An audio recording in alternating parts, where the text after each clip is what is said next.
Agora sim. Boa noite oficialmente a todos. Muito obrigado pela presença de cada um de vocês nesta noite. Agradeço a disponibilidade, a atenção e o carinho de cada um e obrigado pela presença de vocês. Nós, essa noite, damos início à formação sobre a Santa Missa. Veremos hoje os ritos iniciais e o rito da palavra. E semana que vem, o seminarista Henrique dará continuidade e falará a vocês sobre o rito da comunhão, o rito eucarístico e os ritos finais, para que quando vocês se deparem com a importância da Santa Missa, com o ministério, vocês consigam também se expressar melhor e também transmitir aos acólitos, aos coroinhas, a importância que é participar do santo sacrifício do Senhor.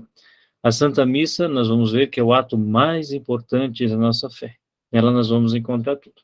Mas para que nosso encontro possa ocorrer de forma tranquila, boa e também segundo a vontade de Deus, invoquemos a presença da Santíssima Trindade e em seguida o Espírito Santo para que esteja conosco, nos acompanhando. Em nome do Pai, do Filho, do Espírito Santo. Amém. Vinde, Espírito Santo, enchei os corações dos vossos fiéis e acendei neles o fogo do vosso amor. Enviai o vosso Espírito, e tudo será criado, e renovareis a face da terra. Oremos. Ó Deus, que instruístes os corações dos vossos fiéis com a luz do Espírito Santo, fazei que apreciemos retamente todas as coisas, segundo o mesmo Espírito, e gozemos sempre da sua consolação. Por Cristo, Senhor nosso. Amém. Ave Maria, cheia de graça, o Senhor é convosco. Bendita sois vós entre as mulheres, e bendito é o fruto do vosso ventre, Jesus. Santa Maria, Mãe de Deus, rogai por nós, pecadores, agora e na hora de nossa morte. Amém. São Tarcísio, rogai por nós. Nossa Senhora Aparecida, rogai por nós. São Pio de Pietrelcina, rogai por nós. Santo anjo do Senhor, meu zeloso e guardador, se a ti me confiou, a piedade divina sempre me rege, me guarde, me governe, me ilumine. Amém. O Espírito Santo nos ilumine durante este encontro. Muito bem, pessoal, então sejam bem-vindos à nossa formação. Eu, Marcelo Dalmagro, hoje vou dar continuidade às nossas formações e vou comentar com vocês, vamos falar sobre a Santa Missa. A Santa Missa, ela tem uma importância muito grande para nós, porque ela representa o nosso mais alto grau da nossa fé. Através dela, nós vamos estar memorizando e revivendo o mesmo ato que Jesus Cristo viveu há mais de 2000 anos atrás. Na Santa Missa, nós não vamos fazer que aconteça mais uma vez, mas é o mesmo ato, o que estará acontecendo ali, como o assim aconteceu há 2000 anos atrás. Ali Jesus se faz presente por meio da transubstanciação, através da presença do Espírito Santo. Na Santa Missa, nós vamos entender que nós estamos num corpo litúrgico, nós formamos uma comunidade. Cristo, cabeça, preside a todos nós. O padre, ali presente, ele representa a figura de Cristo. Por isso que todo acólito, todo coroinha que está ali servindo, ele está servindo o próprio Cristo. E quando serve o próprio Cristo, ele não serve apenas Jesus Cristo, mas serve toda a comunidade batizada. Através do batismo, nós somos inseridos num corpo místico da igreja, e este corpo que comanda ele é a cabeça que é Cristo. Todos nós somos um membro deste corpo, ou seja, todos nós somos importantes, temos nossas funções, nossas vontades, nossos direitos, e assim nós cooperamos com a graça de Deus em nossa vida, e nós colocamos a serviço deste corpo. Então, quando o acólito, o coroinha está ali servindo, ele está servindo não somente a Cristo, mas todo o corpo. Serve o irmão, serve ao próximo. Isso é muito bonito, porque já no serviço de coroinha e no serviço de acólito, ele já aprende a servir ao próximo. É também um ato de caridade, onde ele não deve esperar nada, mas somente esperar estar servindo a Cristo e a Cristo no irmão. Então, o padre ali está. E nós, durante a missa, percebemos que não é propriamente a figura do padre que está ali. É o próprio Cristo que nos fala, é o próprio Cristo que reflete, é o próprio Cristo que anuncia a sua palavra, nos transmite a sua palavra, a sua boa nova, e nós somos convidados a estarmos de coração aberto. Na Santa Missa, nós encontramos o ápice da nossa oração, porque nela nós vamos aprender o seguinte: nós vemos que nós rezando em casa, nós podemos rezar com a palavra de Deus, mas nós estamos sozinhos. Nós estamos, nós, ou nossa família, e também a presença do Espírito Santo. Mas quando nós reunimos em comunidade, nós formamos um conjunto de pessoas, e ali é alguém que está falando para nós. É uma voz de fora, que nos ajuda a abrir os nossos ouvidos a ver o que existe de novo. Portanto, na missa nós ouvimos a palavra. E, além do mais, na missa, reflexo da palavra, resultado dessa palavra, ou seja, onde quando Jesus se encarna e vem a nosso meio, nós comungamos do próprio corpo e sangue de Cristo. E nós encontramos na Eucaristia o resultado daquele que segue a palavra de Deus. A salvação nos chega por meio da obediência, por meio da escuta, do caminhar, mas de que Deus é tão bom que Ele só não nos fala, não só nos conduz e nos adverte, mas Ele também nos dá o alimento, para que nós sejamos sal da terra e luz do mundo. Estas são coisas que a missa nos proporciona. E ali na missa, nós vamos perceber que existe um ato litúrgico. Liturgia, no grego, ela significa o serviço público, um serviço que nós prestamos a alguém, ou a alguma pessoa, ou alguém público, mas é um serviço também gratuito que nós somos convidados a expressar. Isto é um pouco da Santa Missa.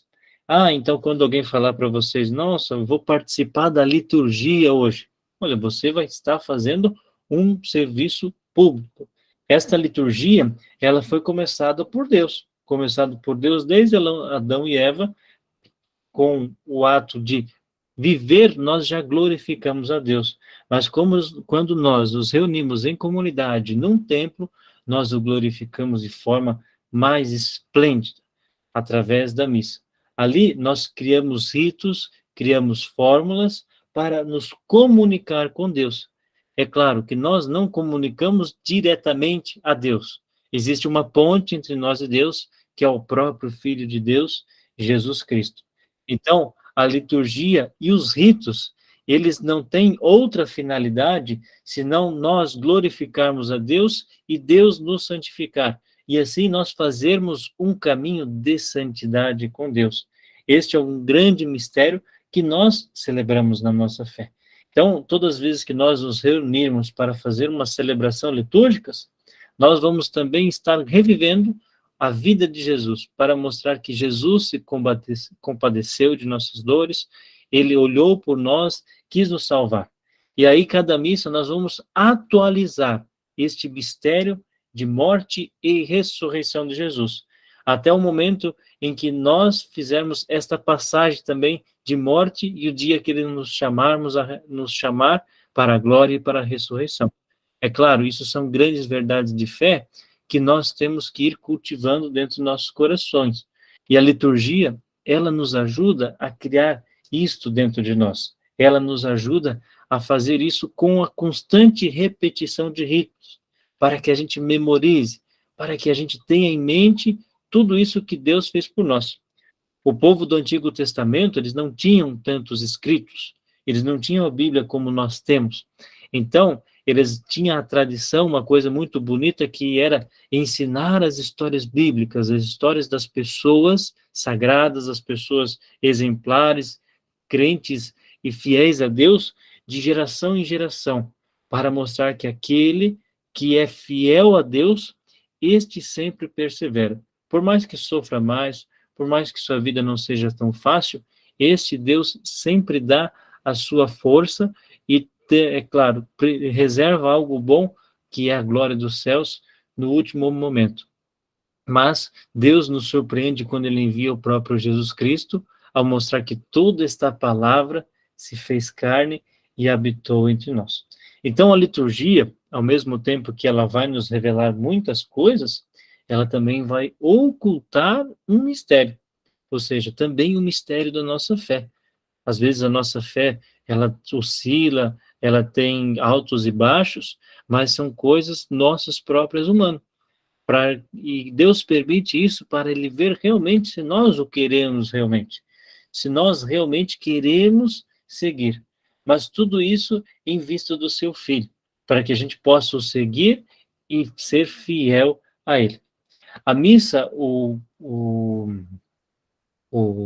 catecismo da Igreja Católica vai definir ela como a celebração da Eucaristia, no qual o ministério da salvação termina com o envio dos fiéis para que cumpram a vontade de Deus.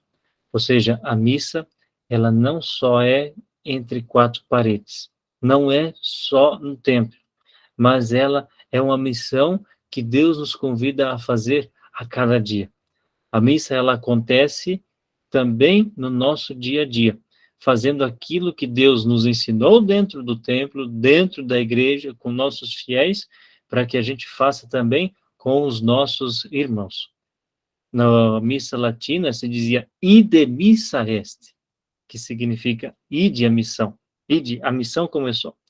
Então, na igreja é um lugar onde nós reunimos em comunidade para ouvir a palavra de Deus, comungar do corpo de Cristo, nos curarmos, nos fortalecermos, revigorarmos a nossa fé, para que depois nós possamos ser enviados em missão e a proclamar às pessoas essa grande boa nova, que é o reino dos céus, que nós já o reconhecemos pela Eucaristia, que é o grande mistério da nossa fé. Nós temos os gestos do corpo que nós já retomamos e falamos no nosso primeiro encontro, que nós o fazemos durante a missa para mostrar que nós rezamos não só com a alma, mas também com o corpo, para expressar aquilo que está em nosso coração. E se às vezes parece difícil rezar, se às vezes é complicado participar, os nossos gestos externos são convidados a tocar o nosso interior, a nos voltarmos a Deus. Deus, ele usa essas duas formas para que a gente possa sempre estar em comunhão com ele. Às vezes é normal a gente estar na missa participando, mas estamos com o pensamento longe.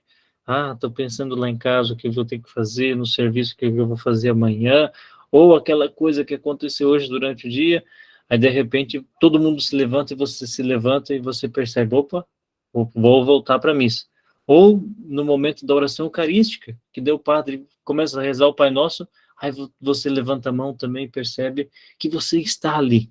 Ou seja, o nosso corpo ajuda a nossa alma a rezar, e às vezes a nossa alma também ajuda o nosso corpo a rezar.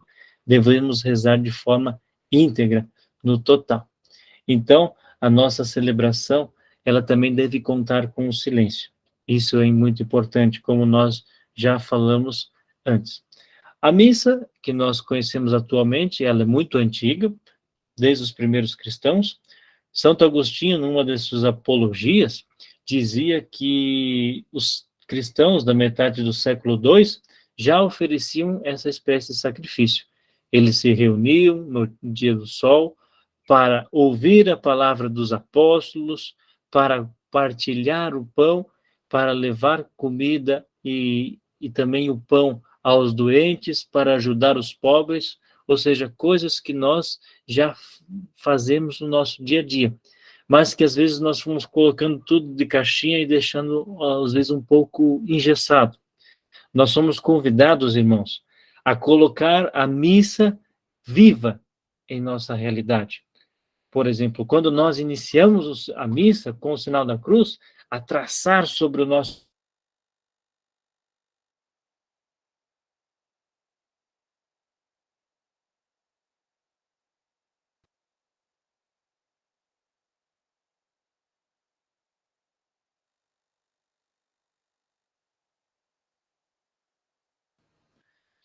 Agora sim, desculpa. Nós somos convidados a traçar sobre a nossa cabeça, o nosso coração, o sinal da fonte de Deus, o sinal da nossa fé, o sinal também da nossa salvação. Por isso nós temos que fazer isso a todo instante, o sinal da cruz. Deixa eu projetar aqui para vocês. Que caiu.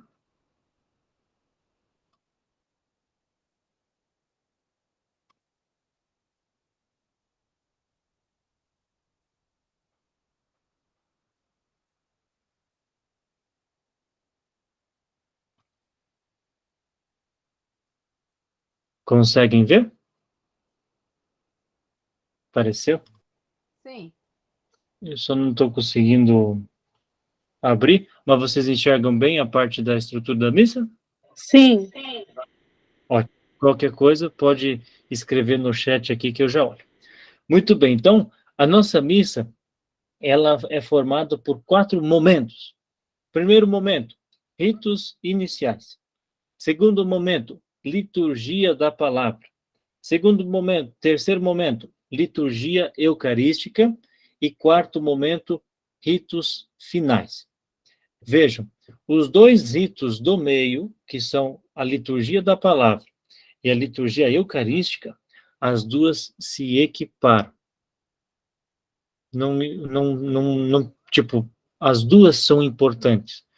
Ela acompanha também o processo da nossa fé. Vocês lembram que quando eram pequenos, a maioria de vocês, é claro, primeiro, antes de receber a Eucaristia, vocês fizeram catequese, certo? Isso é um processo nosso. Primeiro, Deus nos chama, nos convida a conhecê-lo, assim como fez com o povo do Antigo Testamento. Nós ouvimos a sua palavra, damos resposta àquilo que ele quer de nós, e em seguida, nós somos convidados a fazer uma experiência mais íntima, mais profunda, ou seja, o momento que Deus se encarna no meio de nós e nós conhecemos a figura do seu Filho. Então, chega um momento que nós, fazendo catequese, nós passamos a fazer a primeira Eucaristia e passamos a comungar. É o momento onde nós temos o mais íntimo de Deus dentro de nós. E isso mostra para nós que tanto a palavra quanto a Eucaristia, as duas são importantes. Às vezes tem gente malandra que prefere, que chega atrasada na missa, que gosta de chegar ali perto do ofertório, dizendo que a liturgia da palavra não é importante. A palavra, ela é muito importante para nós, porque ela é o primeiro meio que Deus chega até nós. Deus lança a sua palavra, e ela é lançada no nosso coração. E aí vem São João e diz que a palavra, o verbo de Deus, se faz carne e habita entre nós. Este é o processo da liturgia eucarística. Então, as duas, meus irmãos, são importantes para nós. É claro, a gente pode dizer que a Eucaristia, ela demonstra maior mistério, ela tem a sua prioridade porque é o Cristo vivo, mas na liturgia da palavra, nós teremos o próprio Cristo falando para nós e falando conosco. É importante observar isso, que às vezes tem pessoas que não podem ou não conseguem comungar, então elas comungam da palavra e Cristo também as conforta e as perdoa e pode as salvar pela palavra de Deus. Nos ritos iniciais, nós temos os seguintes: a procissão de entrada, o sinal da cruz, a saudação, o ato penitencial, o hino de louvor e a oração de coleta. Esses ritos, eles terão por finalidade fazer com que os fiéis, reunidos em assembleia, constituam uma comunhão e se disponham a ouvir atentamente a palavra de Deus e celebrar dignamente a Eucaristia. Ou seja, eles não são em vão. Eles estão ali para nos preparar. Eles são importantes, pois nos vão inserir no mistério da salvação e na nossa conversa com Deus. Então, na missa, ou ceia do Senhor, como podem chamar, nós reunimos para fazer memória do Senhor e do seu sacrifício eucarístico. Os ritos iniciais vão ser uma espécie de introdução para a missa que será celebrada, mas eles também já são missa. A procissão de entrada, ela pode proceder após a leitura do animador, falando sobre o contexto da celebração litúrgica, ou pode começar simplesmente com o canto, e enquanto isso, a procissão de entrada entra. E o que significa esta procissão? Significa que nós, enquanto igreja, somos peregrinos e estamos caminhando. Na procissão de entrada, não estão somente o padre, os coroinhas, os acólitos, os ministros, os leitores. Não. Ali estamos nós, está toda a igreja. Todos estão caminhando rumo a Cristo, para em Cristo chegar a Deus, ou seja, para buscar a santidade. Isso é importante para nós, porque às vezes nós pensamos que a procissão de entrada ela não é importante na nossa celebração, mas ela é muito importante, pois nos lembra que nós estamos aqui de passagem. Nós estamos aqui caminhando. E este caminhar, Cristo, a cruz, sempre deve estar no meio. As velas devem estar iluminando a Cristo. E nós estamos caminhando com Ele, com os olhos fitos nele. Então, quando vocês olharem a procissão de entrada, lembrem, estamos caminhando ao encontro de Cristo. E a grande prova que a procissão de entrada, ela significa esse encontro com Cristo, é que quando o padre chega ao altar, ele beija o altar. E se tiver incenso, ele vai até incensar o altar. Por quê? Na liturgia, na missa, o altar representa Cristo, aquele que se sacrificou por nós. O altar ele é muito importante, ele é lugar de sacrifício, ele é sagrado. Tanto que ele é ungido, ele é passado óleo sobre ele. Ele é consagrado, é queimado incenso em cima dele, depois é limpado e posto uma toalha para dizer que é sagrado, que ele deve ser velado.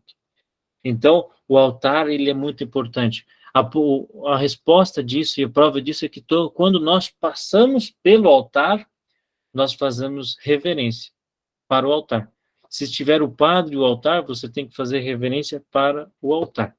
Agora, se tiver o bispo e o altar, aí a reverência é de preferencial para o bispo, porque o bispo, ele não é maior que o altar, mas ele representa a figura dos apóstolos, aqueles que presenciaram a ressurreição e são testemunhas oculares da ressurreição. E o bispo recebe isso dos apóstolos, e ele, por receber isso, ele se torna o mestre de liturgia, o comandante da liturgia de toda a sua diocese. Ele é responsável por manter a ordem litúrgica. Então, o altar, ele não vai ser maior que o bispo, mas o bispo terá uma maior importância, porque o bispo é responsável por mostrar a salvação. E no altar, nós encontramos o ato do sacrifício, embora na comunhão nós digamos que ali haverá a ressurreição e morte de Jesus. Mas isso é importante. Mas que tenham sempre cuidado, meus irmãos, com o altar. O altar não é um lugar de você deixar copo, deixar folhas. O altar é um lugar para ficar limpo. Cuidado. Então, o altar, ele é um lugar que ele deve colocar o mínimo possível. É claro, na hora da comunhão você vai botar estante, vai botar o missal, vai escorar o microfone, vai botar uma toalhinha para o padre, vai colocar as coisas. Isso normal, tudo bem. Mas vocês não podem colocar qualquer coisa sobre o altar. Ah, vou colocar um copo da água, vou colocar uma caneta, vou colocar folhas, vou colocar... E aí o altar vira uma mesa qualquer. Jamais. Tenham cuidado com isso. Em seguida, o padre se coloca no lugar e traça sua fronte, convida a Assembleia a traçar o sinal da cruz. A expressão em nome do Pai e do Filho e do Espírito Santo designa a ação de como e para quem nós entregamos a nossa vida. E esse gesto ele foi sendo modelado no decorrer da história. Há relatos que era só sobre a testa, há relatos que era só sobre o coração, mas relembra num primeiro instante a cruz de Cristo. Depois, ele representa a ação de Deus Pai sobre nós. Quando nós colocamos a mão na cabeça, nós pensamos em Deus, aquele que está acima. Quando colocamos a mão no peito, nós lembramos que o Filho desceu do Pai até nós e se encarnou. Quando nós colocamos a mão sobre os ombros, nós lembramos que o Espírito paira sobre os nossos ombros, que o Espírito desce sobre nós e nos consola. Isso é muito bonito. Todas as vezes que vocês traçarem o sinal da cruz, lembrem desta grande teologia, de que Deus está em nossa mente, que o seu Filho desce entre nós e se encarna, que o seu Espírito repousa sobre nós e nos consola sempre, e que está sempre conosco. E o sinal da cruz, ele teve grande devoção no decorrer da história. É uma caminhada até chegar a este momento. Mas este momento é importante porque nós temos o mais principal, que é desse ato do sinal da cruz. Em seguida, nós temos a saudação. Vocês lembram como que é a saudação? Tomar uma água, senão vai secar a garganta. A saudação, ela é aquele momento em que o padre olha para a Assembleia e fala: que a graça de nosso Senhor Jesus Cristo, o amor do Pai e a comunhão do Espírito Santo esteja convosco. O missal romano traz até outras opções, que diz assim: o Senhor que encaminha os nossos corações para o amor e a constância de Cristo esteja sempre convosco. O missal ele é nos dá muitas respostas bonitas, mas nós vamos responder sempre a mesma coisa. Bendito seja Deus que nos reuniu no amor de Cristo. O padre ainda pode falar assim: o Senhor esteja convosco, e nós respondemos: Ele está no meio de nós. E se for o bispo, ele pode nos dizer assim: a paz esteja convosco, e nós dizemos: o amor de Cristo nos uniu. Mas nós sempre, na maioria das vezes, é claro, a resposta será: bendito seja Deus que nos reuniu no amor de Cristo. Vejam, todas estas invocações da saudação, elas serão sempre uma crença à Trindade, de que Deus quer nos salvar através da pessoa de Jesus Cristo, pela ação do Espírito Santo. Tem uma saudação, é um pouco compridinha, mas ela é muito bonita e também fala sobre nossa fé, que ela diz assim: irmãos, eleitos segundo a presciência de Deus Pai, pela santificação do Espírito, para obedecer a Jesus Cristo e participar da bênção da aspersão do seu sangue, graça e paz vos sejam concedidas abundantemente. E nós respondemos: bendito seja Deus que nos reuniu no amor de Cristo. Ou seja, então ela, como o próprio missal nos diz, quando aqui aparecia assim, ó, IGMR, número 50, quer dizer Introdução Geral do Missal Romano, tá bom? Se esse número 50 vai designar o parágrafo que está explicando isso, caso vocês tenham dúvida. Ela é uma saudação importante, porque é uma forma mais carinhosa e mais bela do padre dizer: sejam bem-vindos, Deus ama vocês, Deus agradece a presença de vocês, e Deus quer curar, quer fortalecer, e quer dar ânimo na caminhada de vocês. Mas Deus não deixa vocês sozinhos. Ele enviou seu Filho, mas também enviou seu Espírito para que vocês estejam sempre acompanhados. E a nossa resposta, quando nós dizemos bendito seja Deus que nos reuniu no amor de Cristo, é quando nós louvamos a Deus pelo maior feito que Ele fez por nós, que foi ter enviado o seu Filho no nosso meio para nos ensinar a viver, para nos ensinar a compreender um pouco a vida, ou também para carregar conosco os nossos sofrimentos e nossas dores, e principalmente para nos salvar e nos dar a vida eterna. Isso é muito bonito. Isto é o amor de Deus, meus irmãos.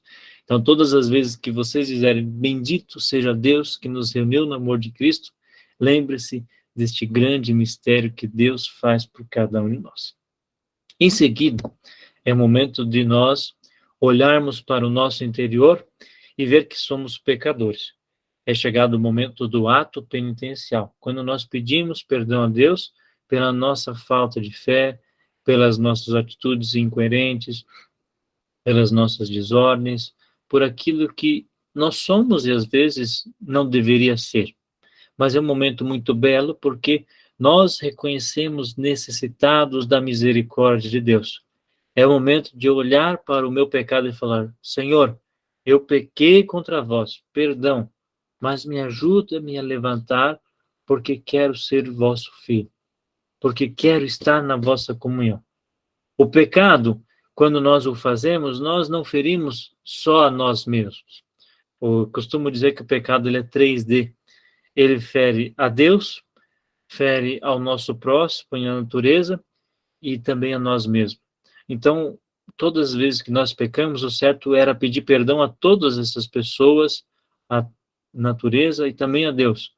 Mas como nós somos falhos e não conseguimos fazer isso, nós, no ato penitencial, nós ganhamos o perdão dos pecados veniais. E como o pecado grave ele é um pouco mais pesado, nós precisamos ir até o padre e confessar este pecado, para que também o padre, representando a figura de Deus, nos mostre uma mensagem mais certa e mais precisa sobre aquilo que nós precisamos fazer, e mostrar também que Deus está mais próximo de nós quanto nós pensamos. Então, no ato penitencial, é o momento de olhar para o nosso interior, reconhecer e confessar nossos pecados, e também que nos impedem de estar na comunhão com Deus, com o próximo e conosco mesmo. E diante disso, nós vamos pedir perdão também por tudo isso. O ato penitencial, ele tem 3 fórmulas que nós podemos pedir perdão. Aquela que todos nós conhecemos: Senhor, tem de piedade, Cristo tem piedade, Senhor, tem de piedade. Temos uma outra que também a maioria de vocês conhece, que é confessar os pecados. Confesso a Deus Todo-Poderoso e a vós, irmãos e irmãs. Mas ainda existe uma terceira fórmula, que poucas pessoas conhecem, que é assim, diz assim: tende compaixão de nós. E o padre diz isso: tende compaixão de nós. E nós respondemos: porque somos pecadores. O padre diz novamente: manifestai a vossa misericórdia. E nós respondemos: e dai-nos a vossa salvação. Em seguida, o padre dá a absolvição. Deus Todo-Poderoso, tenha compaixão de nós, perdoe os nossos pecados e nos conduza à vida eterna. Detalhe: quando o padre faz esta fórmula do confesso e esta última que eu falei, ele pode dar a absolvição, e depois de dar a absolvição, ele pode fazer ainda o Senhor tem de piedade, que é o Kyrie. E quando ele faz o Kyrie, o Senhor tem de piedade, e dá a absolvição, segue para o outro rito. Coisa simples. Tranquilo? É o momento de nós reconhecermos a misericórdia de Deus.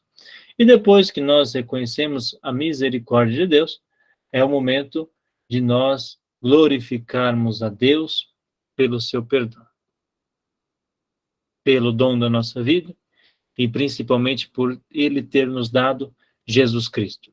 E aí nós cantamos o Glória.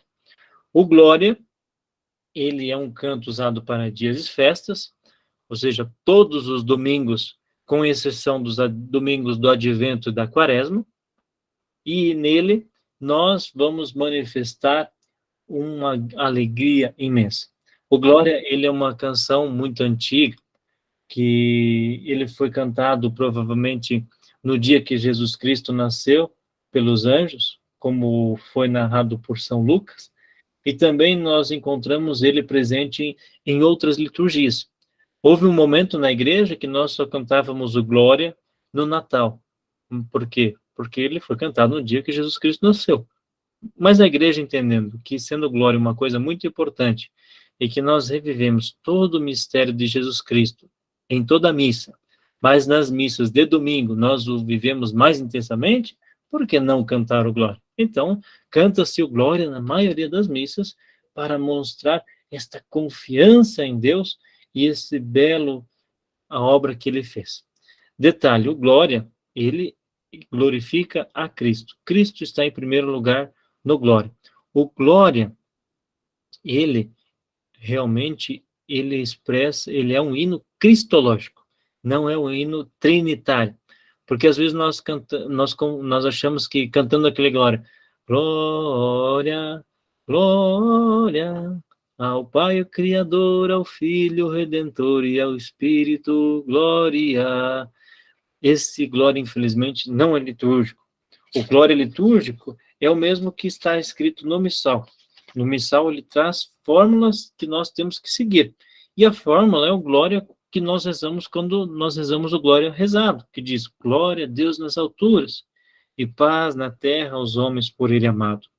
Senhor Deus, Rei dos céus, Deus Pai Todo-Poderoso, nós vos louvamos, nós vos bendizemos, nós vos adoramos, nós vos glorificamos, nós vos damos graças por vossa imensa glória.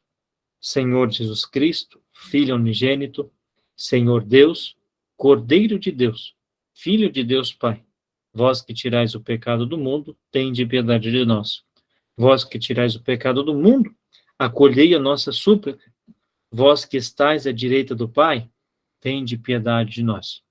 Só vós sois o Santo, só vós o Senhor, só vós o Altíssimo, Jesus Cristo, com o Espírito Santo, na glória de Deus Pai. Amém. O Glória, todas as vezes que o nome, não só no Glória, mas todas as vezes na liturgia, que aparece o nome de Jesus Cristo, nós podemos inclinar a nossa cabeça, sinal de veneração pela pessoa de Jesus Cristo, a adoração a Ele. Vocês já notaram que na oração eucarística, quando os padres falam o nome da Virgem Maria, alguns inclinam a cabeça, que também é em veneração a ela, nós veneramos Maria. Mas então, se nós veneramos a Maria, nós também temos que, todas as vezes que falar o nome de Jesus Cristo, inclinar a nossa cabeça, recordando este grande Senhor da nossa vida. Então, o Glória, ele segue esta letra, e ele tem esta grande finalidade de louvor a Deus. Veja, então, ele é um hino cristológico, ele foi inspirado no Canto dos Anjos quando Jesus nasceu, e ele vai expressar com clareza a nossa fé, que deve ser vivida com alegria. Um cristão triste, um cristão morno, um cristão desanimado, não é cristão de verdade. Cristo se encarnou para nos mostrar a alegria da vida, para nos mostrar as alegrias das criaturas. Lembro aqui São Francisco de Assis, que chamava o irmão Sol, a irmã Lua, a irmã Natureza, para mostrar que todas as coisas que estão ao nosso redor são coisas que Deus criou para nossa santificação e nossa salvação. Então, este hino, ele vai ser uma espécie de salmo composto pela igreja e vai misturar o louvor e súplica. Vai se congregar ao Espírito Santo e dirigir-se ao Pai e ao Cordeiro. Ele pode ser cantado ou pode ser rezado, mas tem que ser sempre a sua letra original. Em seguida, aqui nós terminamos os ritos iniciais. Então, recordando, os ritos iniciais começam com a procissão de entrada, vão para o sinal da cruz, a saudação, para o ato penitencial e o nosso hino de louvor, que é o Glória. O Glória, com exceção Quaresma e Advento, ele é omitido, mas nas demais ele é cantado ou recitado para demonstrar esta grande alegria da nossa fé.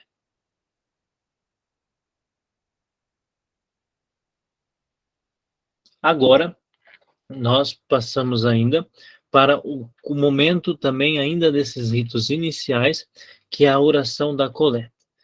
Que antes de nós adentrarmos a palavra de Deus, é o momento de nós olharmos para o nosso ser, olhar também para a nossa comunidade e ver quais são as necessidades. O padre vai falar assim: oremos. E aí ele vai ficar em silêncio por algum instante e vai rezar. O ato de estar com os braços abertos significa que ele vai coletar todos os pedidos da comunidade, inclusive o dele, e vai elevar a Deus. Porque ali na liturgia ele representa o próprio Cristo, o Cristo que transmite esta mensagem e leva até Deus, e que nos torna participantes da glória divina, porque ele é a ponte entre nós e Deus. Então, esta oração, ela vai expressar o grande mistério do dia.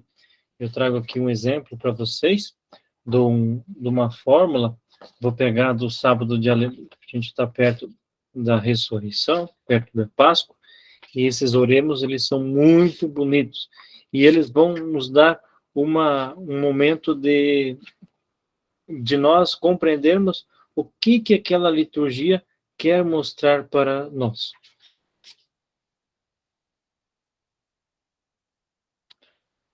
o padre vai dizer, oremos, e vai dizer o seguinte: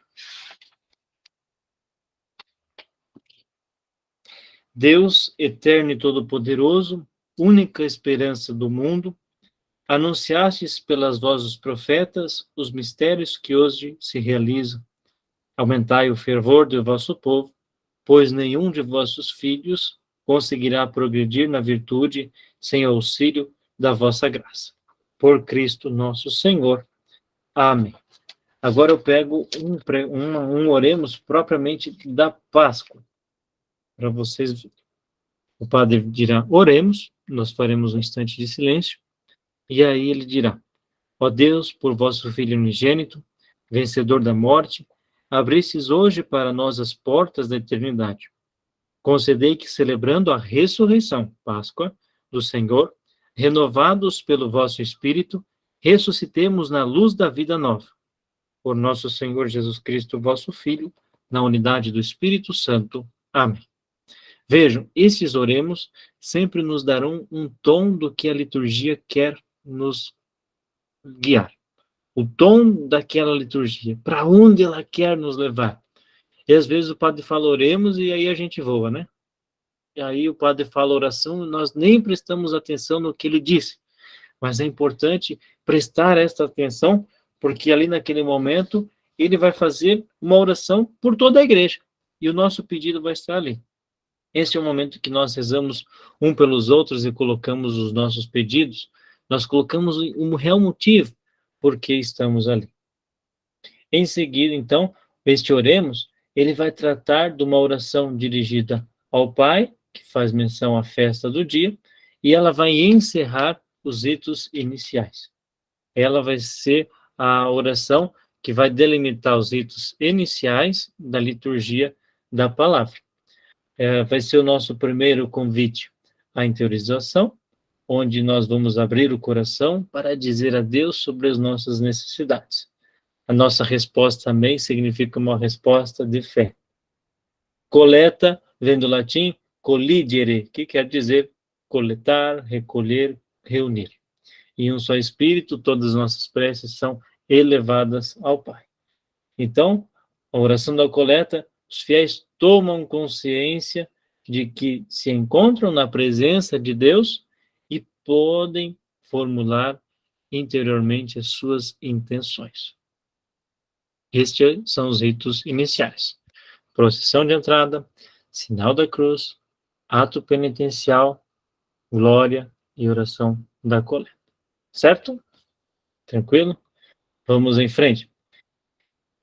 Agora nós entramos na primeira mesa que nós vamos trabalhar na missa. Na missa nós teremos duas mesas, a mesa da palavra e a mesa da Eucaristia. Por causa disso que todas as vezes que nós olhamos uma igreja, tanto o ambão da palavra quanto o altar, eles estão próximos, estão ao centro e também procuram estar na mesma altura, para mostrar que os dois são importantes. Se na mesa da Eucaristia Deus nos alimenta, na mesa da palavra Deus vai falar conosco. E como funciona a liturgia da palavra? Ela contém primeira leitura, contém segunda leitura, salmo ali no meio, né? Ela tem a aclamação ao Evangelho, o Evangelho, a homilia, a profissão de fé e também as preces comunitárias. Tudo isto para mostrar como Deus fala para nós.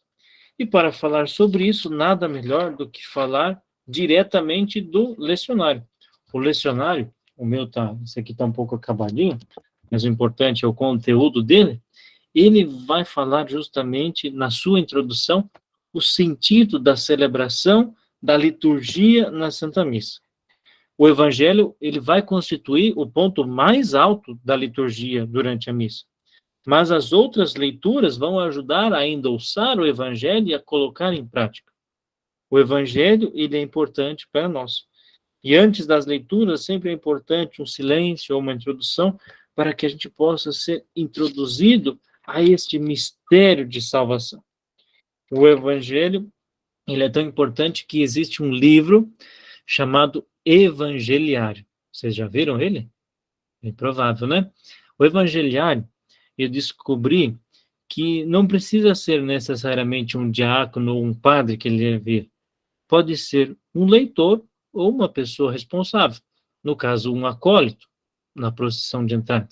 Ou seja, o evangeliário, ele pode entrar na procissão de entrada levantado para mostrar que Cristo, a palavra de Cristo caminha junto com a igreja.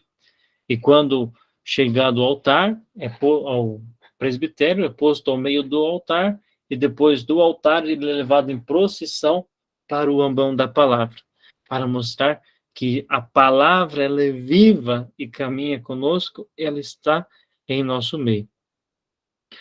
A leitura ela é algo tão importante que não pode ser qualquer um que possa ler ela. Geralmente quem lê faz um curso de preparação, e o evangelho ele é tão importante que somente um ministro ordenado pode ler. E quem são os ministros ordenados? Diácono, padre e bispo. Somente esses. O papa é um bispo, tá? Cardeal é um padre, um bispo com título. Monsenhor, provavelmente um padre com título de monsenhor.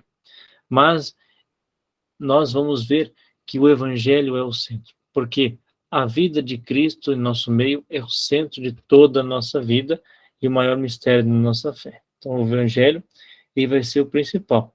E nós vamos perceber que nas igrejas, o ambão ele terá a mesma dignidade com o altar. Ele pode ser ornado, pode ter uma toalhinha sobre ele, mas que seja sóbrio e não ofusque também a sua beleza.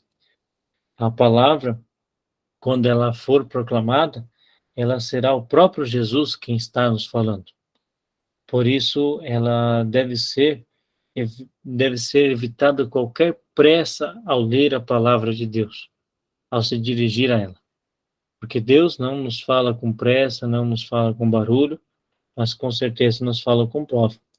Na igreja antiga, quando não tinha microfone, se faziam os mezaninos, ou seja, uma estrutura, um lugar alto para a palavra ter importância. E dali os bispos, os padres faziam suas grandes catequeses, suas grandes pregações, que às vezes duravam horas. E o povo ficava todo entusiasmado para participar. E hoje nós, com 1 hora de missa, já ficamos um pouco incomodados, né?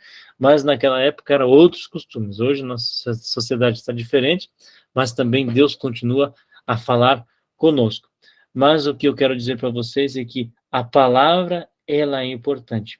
Veja, esta igreja que eu mostro aqui para vocês, o altar está a mesa da palavra está nessa ponta, e aqui na outra ponta está o altar, ou seja, uma de frente para a outra. A Eucaristia, ela conduz para a palavra, e a palavra conduz para a Eucaristia, e as duas estão sobre a mesma altura.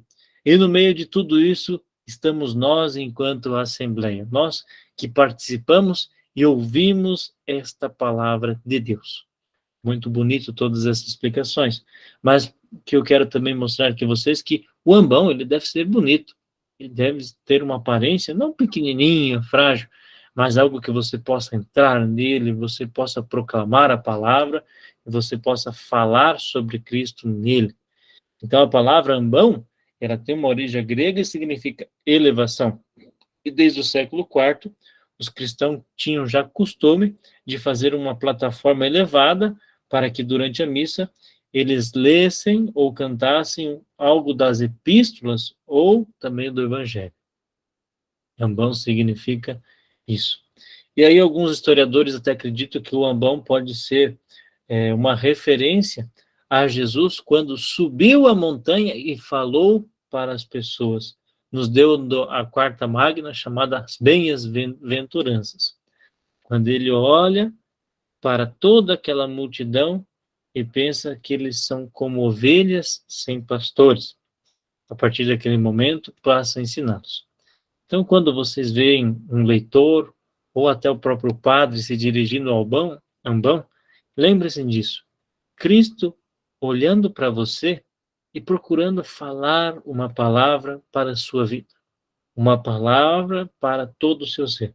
Aqui eu falo uma palavra, não é uma palavra, mas é um contexto, um texto. No final das leituras, nós falamos palavra da salvação, palavra do Senhor, porque a palavra de Deus é única, ela não mexe, ela não muda, ela é fiel. Se nós falássemos palavras, nós dizíamos que Deus tem várias caras, que Deus tem vários modos de falar. E Deus é singular, Deus é único. Ele é capaz de nos dirigir uma única palavra que serve de diferentes modos para diferentes pessoas. Isso é muito bonito. E aí nós entramos na primeira leitura. A primeira leitura geralmente vai ser tirada do Antigo Testamento. Ela terá como finalidade de nos fazer recordar a vida do povo eleito e também como Deus foi providente com seu povo, tirando-os do Egito, fazendo várias coisas por ele, manifestando aos mesmos sinais visíveis da salvação, que seriam realmente e plenamente realizados com Jesus Cristo. Ou seja, nós olhamos o Antigo Testamento e vemos que Deus já caminha conosco, que Deus já estava no meio de nós, mas ainda não de modo tão claro. Ele vai nos apontar para o Novo Testamento, que é o momento com Jesus Cristo. No meio das leituras, é um momento de nós interiorizarmos ela e cantarmos a liturgia. Então, nós cantamos ou recitamos o Salmo que merece dignidade e respeito. Não é o Salmo um momento de descontração. Não é o Salmo um momento de fazer show, mas é um momento em que Deus dialoga com o seu povo, demonstrando o seu modo divino, seu modo humano, e também se transformando em sua divindade. Ele nos leva à reflexão. Por isso, o salmo bem cantado, um salmo tranquilo, deve nos levar a fazer uma oração, a nos sentirmos bem naquele lugar, a rezarmos realmente e sentirmos a presença. Não pode ser o salmo uma gritaria ou uma fanfarra, mas deve fazer com que o salmo seja um momento de oração. Dizia Santo Agostinho que quando nós lemos, rezamos uma vez, mas quando nós cantamos, nós rezamos 2 vezes e até mais, porque nós rezamos com alegria. Então, a letra do Salmo, ela significa também um momento que o povo de Deus passou. Nós temos o grande Salmo 50, Davi, que passava por uma tribulação após ter cometido um grande pecado ao matar Urias, e ter cometido também, ter ficado com a mulher dele, e ele se arrepende. Ele mostra sua fraqueza e se mostra aberto à misericórdia de Deus e ao perdão de Deus, mas também a receber o mal por aquilo. Aliás, a punição por aquilo. Mas Deus mostra sua misericórdia. Mas Davi compõe um salmo para pedir perdão a Deus. Então, nós temos um salmo de súplica, um salmo de pedido de perdão, que é o Salmo 50. E assim, os diversos salmos, nós vamos ver que existe salmo de súplica, salmo de ação de graças, um salmo pedindo bem, um salmo para ter uma vida boa, salmos que nos levam a refletir a nossa vida, o nosso cotidiano. Em seguida, temos a segunda leitura. A segunda leitura, ela terá um aspecto mais importante, porque ela será lida somente em dias de festas, domingos e também em solenidades. A segunda leitura, ela vai ser um reflexo da vida de Jesus Cristo após sua passagem aqui na Terra, da vida da comunidade após o contato com Jesus Cristo. Ou seja, após Jesus Cristo ter passado na vida daquelas pessoas, o que elas fizeram? Como elas fizeram? Isso nós vemos já no Atos dos Apóstolos, quando Cristo os envia, e eles começam a pregar aos pagãos, começam a levar a boa nova. Vemos a morte de Estevão, a proclamação de Paulo, a proclamação de Pedro, a conversão de Paulo, enfim, tudo aquilo que a igreja primitiva viveu até chegar a hoje. E isso serve de exemplo para nós, porque existem problemas que ocorreram lá atrás que ainda continuam ocorrendo. Talvez com nomes e formas diferentes, mas do mesmo jeito. Então, nós olhamos essas leituras e percebemos como Jesus é capaz de mudar a nossa vida. Como Jesus realmente é capaz de nos dar um novo alento. Então, nós ouvimos nessas leituras do Novo Testamento, Atos dos Apóstolos, a carta do Apocalipse, cartas de João, cartas de Tiago, Timóteo, para mostrar a nossa resposta depois de Jesus Cristo. Então, a segunda leitura sempre será do Novo Testamento. Ela não terá segunda leitura durante as semanas, porque durante a semana a liturgia procura ser um pouco mais simples e sóbria, para deixar no domingo, nas festas, ser algo mais importante, algo mais íntimo. No dia de semana, então, apenas são 2 leituras, são colocadas primeiramente, porque este é o critério central do elenco das leituras. O segundo, porque possibilita durante a semana a continuidade da temática do domingo ou do próprio tempo litúrgico, já que a segunda leitura, por vezes, não está estreitamente ligada à temática. O Concílio Vaticano II, ele procurou valorizar a palavra e também o Salmo, porque o Salmo e os cantos, eles são muito importantes. E aqui nós já referimos à aclamação evangélica, que vem logo após a segunda leitura. O Aleluia, que nós cantamos fora da quaresma, é claro, ele é uma grande resposta nossa quando nós afirmamos a alegria do Senhor ressuscitado. Quando nós cantamos a aclamação, pode ser também alguma estrofe de um salmo, mas principalmente algo de dentro do Evangelho, um canto que nos prepara para adentrar ao ministério maior, que é quando o próprio Cristo vai nos falar. Nas leituras, Deus está nos falando. Deus está soprando alguma coisa nos nossos ouvidos, nós estamos pegando alguma coisa, mas quando nós chegamos ao Evangelho, é o próprio Cristo que está olhando para nós e nos está ensinando.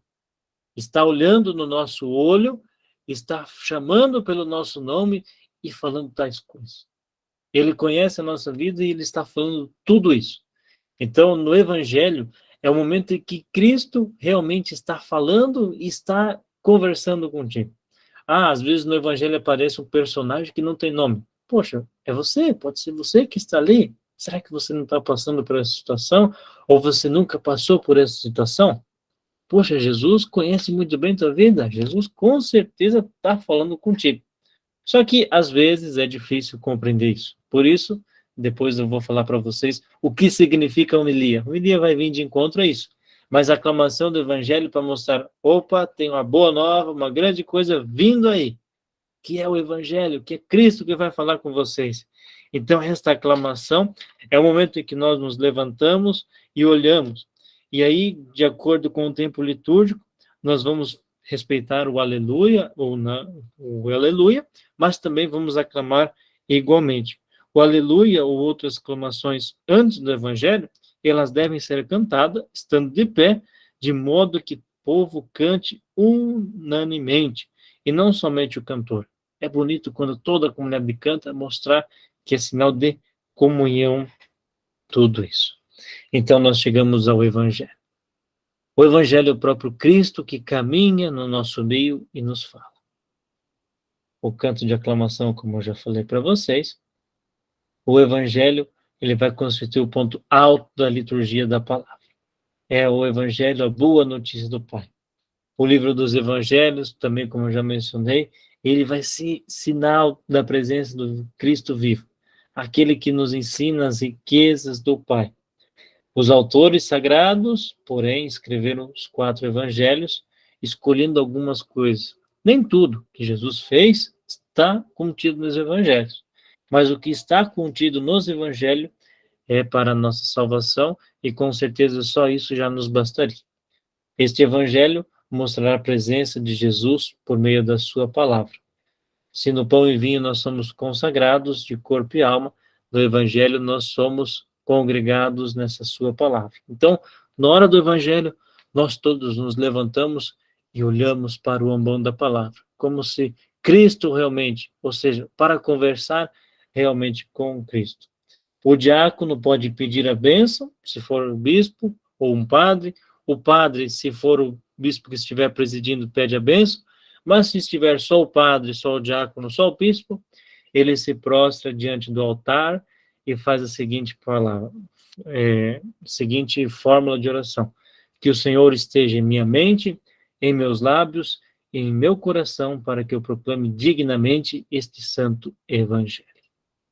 Então ele se dirige ao ambão da palavra e proclama este evangelho da forma mais solene que ele conseguir, podendo até cantar, se conseguir cantar, o evangelho tiver boa voz. O evangelho, quando o padre termina, que ele beija o evangelho, ele pode falar que pelas palavras dos santos evangelhos, nossos pecados sejam perdoados. Quando ele beija o evangelho, ou a palavra, tem este significado. E também ele fala isso em seu íntimo para mostrar que o evangelho também nos perdoa. Cristo olha para cada um de nós e nos perdoa e quer nos salvar. Em seguida, temos a homilia, quando nós ainda somos fracos na fé, demoramos para entender, ou somos que nem os discípulos de Jesus, que precisam contar parábolas ou historinhas, é o momento em que o Padre, ou seja, Jesus, fala por nós por meio do Padre e nos conta o Evangelho e a Palavra de Deus sobre a ótica nossa do dia a dia. Atualiza esta palavra para a nossa realidade e mostra que, mesmo o mundo estando desse jeito, mesmo nós sendo dessa forma, mesmo que essas coisas estejam acontecendo, Cristo ainda caminha no meio de nós. Cristo está conosco, mas nós às vezes estamos cegos e não queremos vê-lo, mas Cristo está ali. Cristo está, e Ele chama a cada dia para a conversão, para a caminhada, para a santidade. É importante só ter atenção a Ele. Então, a homilia é o momento que a palavra é explicada e aplicada à situação concreta da Assembleia. A homilia na celebração da missa, ela tem como finalidade a palavra de Deus anunciada, juntamente com a liturgia eucarística, que seja uma proclamação das maravilhas realizadas por Deus na história da salvação ou mistério de Cristo. Então, ela deve levar a Assembleia dos fiéis a uma ativa participação da Eucaristia, a fim de que vivam sempre de acordo com a fé que professam. É uma atualização da mensagem de Deus. A homilia, ela é muito necessária. Quando o padre puder, é bom que faça, porque na homilia nós vamos encontrar as necessidades. É o momento de denunciar as injustiças, de orientar a comunidade, de falar sobre Deus e ver que nós precisamos de Deus e que nós não podemos abandonar. E pode fazer um silêncio após a homilia para que estas palavras, ouvidas nas leituras, ouvidas no Evangelho, ouvidas na homilia, possa ser interiorizada. E através desse silêncio, haver o diálogo entre Deus e os homens, que se realiza com a ajuda do Espírito Santo e que requer momentos de silêncio, para que nela as palavras de Deus sejam acolhidas interiormente e a Assembleia se prepare para uma resposta. E essa resposta, após a homilia, após a palavra de Deus, ela vem com a profissão de fé, que é o creio. Quando a comunidade dá o seu consentimento à resposta de Deus, a resposta à palavra, ouvida nas leituras e na homilias, e ela traz a memória de tudo aquilo que Deus fez.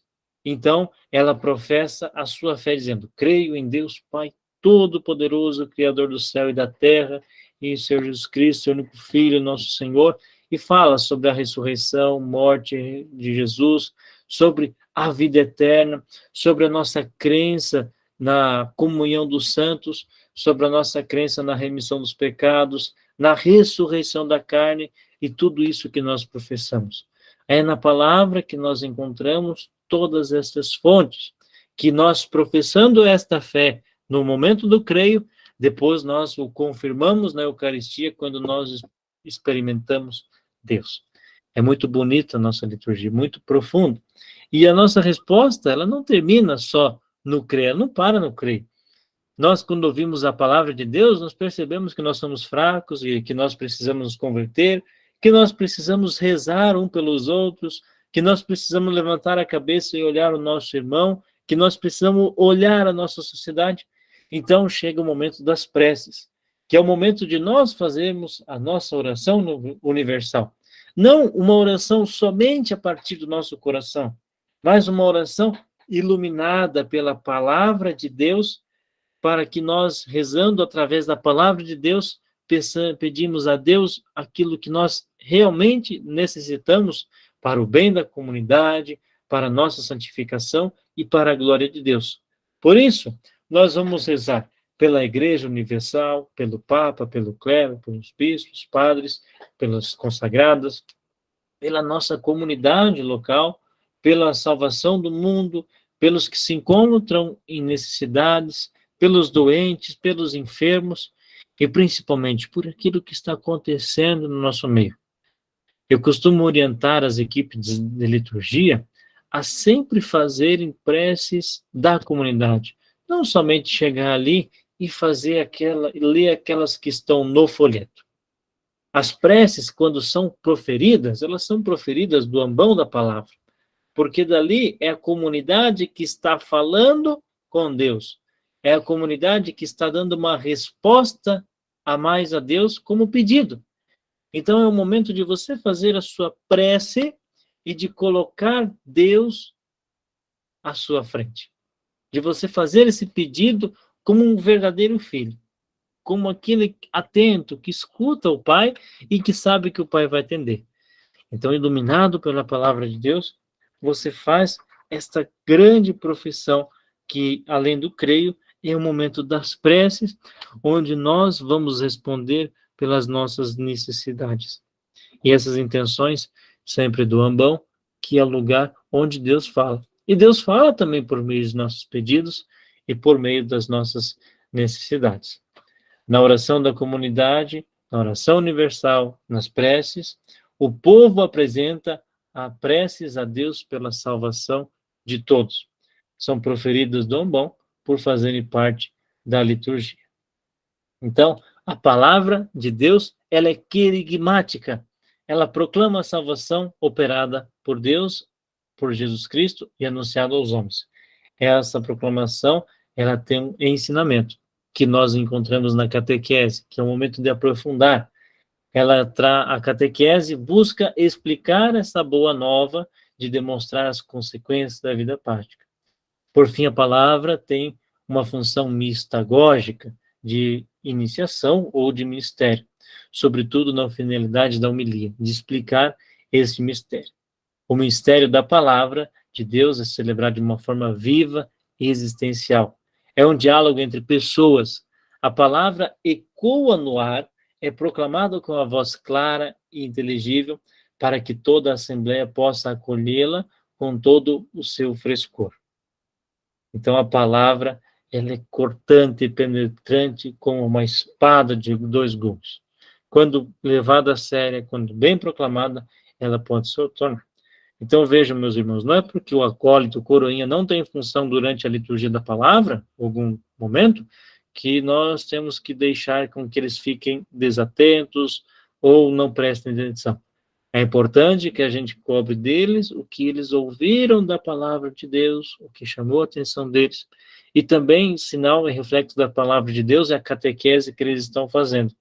Eles estão participando da catequese, estão participando dos encontros, como está indo a catequese deles. A catequese é uma resposta e um aprofundamento da palavra de Deus. Lembrem-se disso, isso é muito importante. Então, a participação da liturgia da palavra prepara para o momento da anamnese, momento pelo qual nós vamos relembrar e reviver a ceia do Senhor.